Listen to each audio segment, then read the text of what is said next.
ഹമാസിനെ എല്ലാ രീതിയിലും തകർക്കാനും ഉന്മൂലനം ചെയ്യാനും ഇസ്രയേൽ വർഷങ്ങളായി പല പദ്ധതികളും നോക്കുന്നുണ്ട്. അമേരിക്കയുടെ കൂട്ടുപിടിച്ചും അല്ലാതെയുമൊക്കെ ഇസ്രയേൽ നടത്തുന്ന പ്രവർത്തനങ്ങളൊന്നും തന്നെ വിജയം കാണുന്നില്ല.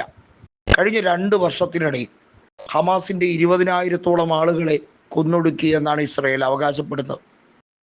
ഒന്ന് ആലോചിക്കണം, 67,000-ഓളം ഫലസ്തീൻകാരെ നിർദാക്ഷിണ്യം കൊന്നുതള്ളിയ ഇസ്രയേലിനോട് ആയുധമെടുക്കാതെ പോരാടാൻ കഴിയില്ല എന്നുള്ളത് വളരെ വ്യക്തമാണ്.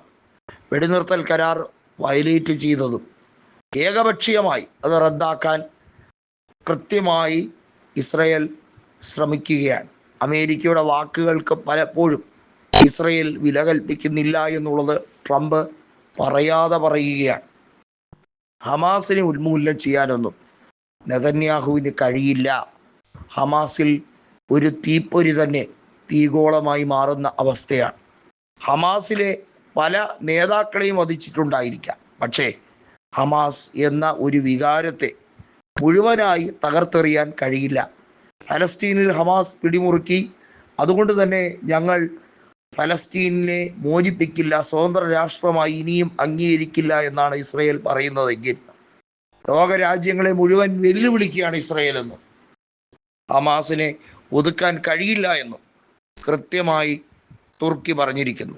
തുർക്കിയുടെ പ്രസിഡന്റായ റിസപ്പ് തായിബ് എർദോഗൻ പറഞ്ഞിരിക്കുന്നത് സൈന്യത്തെ വിന്യസിക്കാൻ തുർക്കി തയ്യാറാണ് എന്നുള്ളത് തന്നെയാണ്. തുർക്കിയെ സംബന്ധിച്ചിടത്തോളം അവർ യൂറോപ്യൻ രാജ്യമാണ്. അവർ വളരെ വ്യക്തമായി പറയുന്നു, യൂറോപ്യൻ യൂണിയൻ ചെയ്യുന്ന ചെയ്തികളോട് ഒരു രീതിയിലും തുർക്കിക്ക് അംഗീകരിക്കാനോ അവരുമായി സന്ധിയിലേക്കോ പോകാൻ കഴിയില്ല.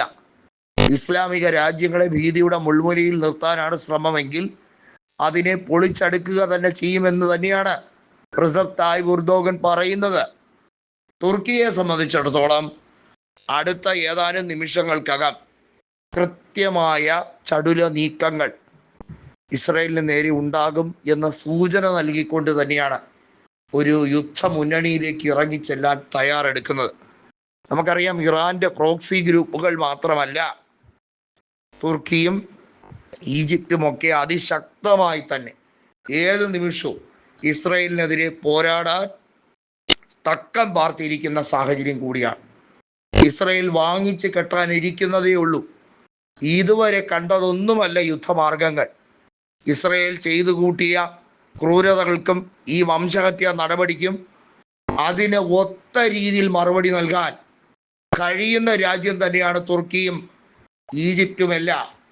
ഇറാൻ തിരിച്ചടിച്ചതുപോലെയും ആയിരിക്കില്ല. ഒരു ദയയുമില്ലാതെ, ഒരു ദാക്ഷിണ്യവുമില്ലാതെ തിരിച്ചടിക്കാൻ തയ്യാറായി ഇവർ നിന്നാൽ പിന്നെ അമേരിക്കയ്ക്ക് പല കാര്യങ്ങളിലും ഇസ്രയേൽ എന്ന രാജ്യത്തെ ഉപേക്ഷിക്കേണ്ടി വരും.